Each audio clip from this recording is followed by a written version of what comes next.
Hi, this is Coach Joe Lukacs, and welcome to this episode of the Magellan Network Show. Hey, in this episode, let's have a conversation around when doing too many good things becomes a bad thing. Recently, I was talking to several of my individual coaching clients, and we go over business development. Now, everybody likes to talk about business development, right? Getting new clients, assets, driving revenue, all important, all very exciting, all very sexy. And there's a tendency in our industry to spread ourselves too thin. And look, if you're a solopreneur or you operate in a small team, or maybe you have again an enterprise model, and I coach clients in all three of those areas. If you're a solopreneur, you got to really pick your spots. And even if you're a small team, you got to pick what you're going to do to drive revenue, to drive new opportunities. You can't do 15 things. I was just in a meeting a couple weeks ago in Orlando, our business mastery meeting, and we were talking about optimization. So this is a principle that I teach, I bring into the industry, and the premise is basically this: that every business, every practice I've ever seen, there's always hidden opportunities for new clients, new assets, new revenue, right under the advisor's nose. And so a lot of times, and I'll give you probably a very stark example. So I've got a client, successful, father and son team, right? And they have about 600 clients, right? So dad's been in business a long time. And, if you talk to them and say, okay, what percentage of the 600 have a balance sheet / net worth statement? What percentage of them, qualify for financial planning? What percentage of them do we have all the money and we know that? We've done their insurances. Like, we're really their financial quarterback, right? So out of 600, maybe it's 100, 150, okay? Now, remember this phrase: your best prospect is a current client. And I got that from one of my mentors many, many decades ago, Jay Abraham. You can check him out. Great guy, still going strong. Had a major impact. Spent a lot of money, invested a lot of money with him when I didn't have it. Really shaped a lot of what I do today. And what Jay would talk about was just, he doesn't work specifically in our industry, but he always said to me, look, every business has untapped potential, hidden opportunities, ways to optimize. And so instead of trying to do 15 things, and look, this is what a lot of the marketing companies will do to an advisor. They'll put you in fear scarcity mode. Hey, we've got somebody down the street. Do you want this territory? Do you want this? And they kind of, you almost have this insecurity as a business owner. Like, if you don't go do this, you're going to be missing out. But the problem is that if you execute poorly on a concept, all you're doing is wasting money. All right, so getting back to the father and son story. So, we're having a conversation, and they're thinking about doing this big, rebrand, and, they want to do podcasting, and they want to start doing video, and like, they want to go, like, do all this, like, they want to, like, own their community, if you will, right? Nice idea. And, I'm talking to the father, and I'm not going to get into names or anything like that, obviously it's confidential. And I'm going to him, I said, so let me get this right. So let me hear this. Okay, so here's what you're saying to me. And there's one more element I want to share with you too. So what you're saying to me is I've got 600 households. About 150 of them I'm pretty clear on. I've got basically, 450 prospects right here that they know who we are. If I would just go ahead and do reviews methodically and do net worth statements, balance sheets methodically, we're going to raise the profitability of our practice radically. And what does that cost us in terms of outflow, right? Even if you had to hire another junior advisor just for that, it'll be one of the most profitable things you do. Right? Don't get seduced with all that. Now, if you're a startup or you're a younger advisor or you're just getting a business and you need to go create a game, then okay, go do that. Go market, go develop business, go do workshops, go do podcasts, do video, do everything you need to do, build your brand, right? But if I got the business case here, if I've got 600 clients and I only know what's really going on with 150 of them, I don't need to go market. I need to get optimized, right? So the other piece, I said there's another piece of this. So in this conversation, is, oh yeah, by the way, One of our colleagues is retiring, and I'm probably going to pick up another 100 households, probably another $80-90 million. I said, okay, right? So then why are we even engaging in this conversation around doing all this other stuff? You've got to master two things. I actually said three, then I pulled one off. I said, I don't think you need to do that this year. I said, there's two things you need to do in 2020. And for a lot of you, hear this message. I don't need you to execute a marketing campaign. What I need you to execute are two things. Number one, a detailed, methodical, mind-numbing review process with every household that you have and are going to have. Like that, and I said, look at the math. We'd have to do a couple of days just to get through the list by the end of the year, if we're lucky. If we're lucky. We need to master that, right? That, I've seen cases where I've got clients, we'll increase their top line between 20 and 40% just on optimization strategies, using the review as a driver, without adding one singular household. We don't need more people. We don't need more infrastructure. We just get very, very profitable, right? So again, think like a business owner. Don't get seduced with some of these other elements out there, right? So that's the first thing I told them they need to master.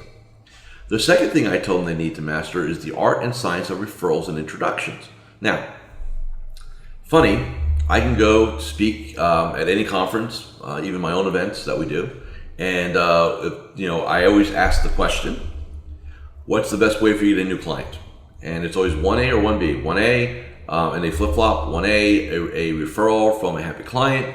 1B, a referral and introduction from a center of influence, right? So 1A, 1B flips off. I said, great.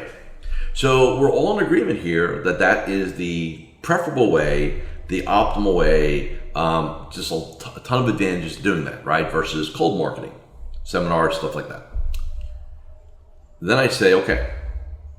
And by the way, if you have over 75 households, 100 households, if you have more than that, then pretty much 80 to 90% of your new clients should come from referrals.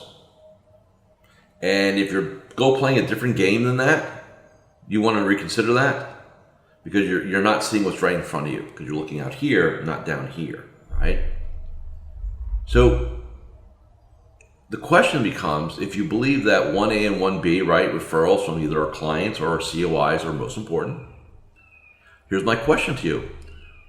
What percentage of your time, energy, effort, marketing budget, focus is built on becoming excellent there, right? And then normally what I get is a lot of blank faces and shaking of heads, nodding of heads, right? Because the reality is, here's our industry disconnect. There's several, but this is the one I'm going to talk about today.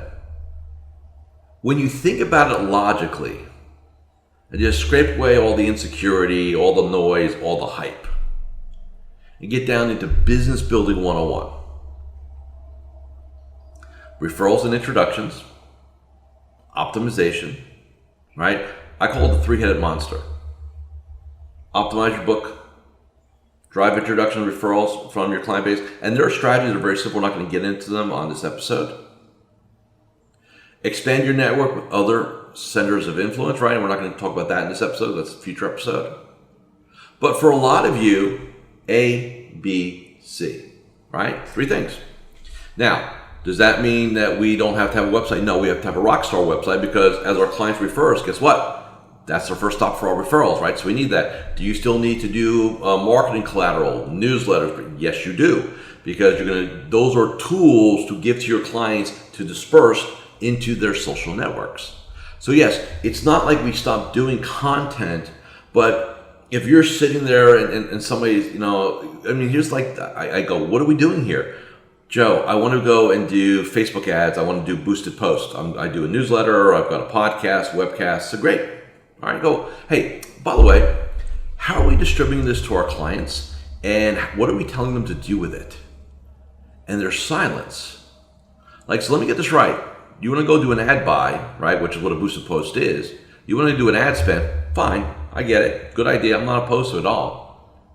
But you're over here looking out over the horizon where there's stuff, right? I'm looking for the pile of gold over the horizon, right? And there's a pile right at my feet, but I'm not looking at it because I'm looking across. It's okay to do these other things. Like I said, I've got clients that do podcasts, webcasts, seminars, TV shows, radio shows, all that, right? So no, I have no issue with that. But don't be doing all this, right, out here, like looking over the horizon when there's opportunity in front of you. The challenge is it's just not as sexy, right? There's nothing exciting about doing a client review in most cases, right? It can get quite monotonous. Asking for referrals and introduction, that can get monotonous. Oh, but doing a podcast or getting in front of people now, that's exciting, right? And so our psychology wants to push us or pull us towards those things. And again, that's okay as long as you're handling the basics. The basics matter. And I've sat down with clients in training sessions and one-on-one coaching sessions, and I've said to them, and this is the question, and I want you to listen to the question, and I want you to think about how you're going to answer the question to yourself. So if I'm sitting down with somebody and I say, how many clients do we have? How many households? Whatever. I'll get a number. I don't care if your number is 75 or 750. It doesn't matter to me. And I said, what percent of the clients do we know the following on? Number one, we know for a fact we have all their assets. Not only do we have their assets, but they're advisory or fee-based. We know what their insurance needs are: life insurance, long-term care. Do we have a case for annuities? What do we know about their lending needs? What do we know about their property and casualty needs? What do we know about their college planning needs? What do we know about who does their tax work? What do we know about who they consider their legal advisor? What do we know about other professionals, whether it's a business coach, personal coach, executive coach, therapists, doctors, chiropractors who are around them? So when I say that, what percentage? And before you answer the question, I want you to swear on your family that number you believe to be accurate. Well, now that changes the answer.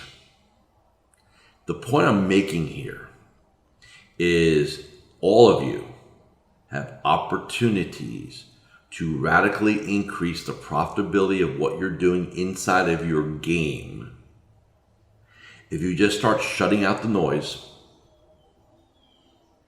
and focus on the basics. I don't care if you run a restaurant, a retail store, a consultancy, you're a financial advisor. The basics are always where it is at. It is foundational / fundamental. And, you can't be doing all these other things that, by the way, require a lot of time, money, energy, effort, right? And then you're not taking care of the base. So again, if you agree with me that referrals and introductions from CPAs and clients are one of the best ways, if not the best way to grow your practice. Question 2, what percent of your time, energy, money, focus do you put on that, right? Answer, not nearly enough. Question 3, what are you going to do about it? And let me also say this. To create an introduction game, a referral game, which I just taught in Orlando, it was about a 30-minute piece, right? Not a big deal. You do not need to spend a weekend and $5,000 to figure that out. Not necessary, right? It's basic human nature. I think a lot of my colleagues like to make it more complicated than that because they can sell more stuff to you guys, quite frankly. Know what it requires? Mindset, mouth, some other strategies, which we're not going to get into here. It's fascinating to me how I've heard over the years, the stories like, well, real professionals don't ask for referrals. That's a bunch of bull. Doctors work on referrals between themselves all the time.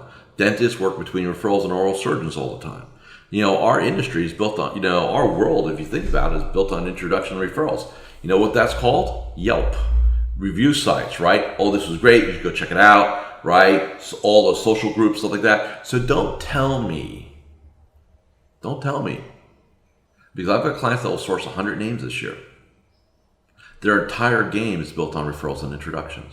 And and they know who they are, so don't take any offense to it. They're nothing special. They just execute and they build their game. So maybe we need to just take a step back for a second as an industry and say, you know what? If I can't master my basics and I'm kind of feeling like I'm overwhelmed just in what my current game is, how am I going to go execute this other stuff? Like, how do you do that? Right? So remember, less is more. Focus is everything. Execution is paramount. Don't get caught up in the, oh, if I don't do this, somebody else will, and I'll miss out. Or, you're driving, you're sitting in your office, and your competitor down the street's got all the social media stuff going on, and you're like, jonesing and freaking out, and yet you're sitting on 500 households that maybe 100 of them. Okay? Don't fall into that trap. It's a very expensive one. All right? So, thank you for listening, watching this episode of Magellan Network Show. As always, I invite you to come play in my game, MagellanNetwork.net, where we discuss these things, and we train, and we coach, and we mentor, and we have community and associations of like-minded advisors. We have over 150 advisors, from wirehouses to independents to RIAs to planners to insurance people, all singular-minded, focused on executing their game. Until next time, have a super day.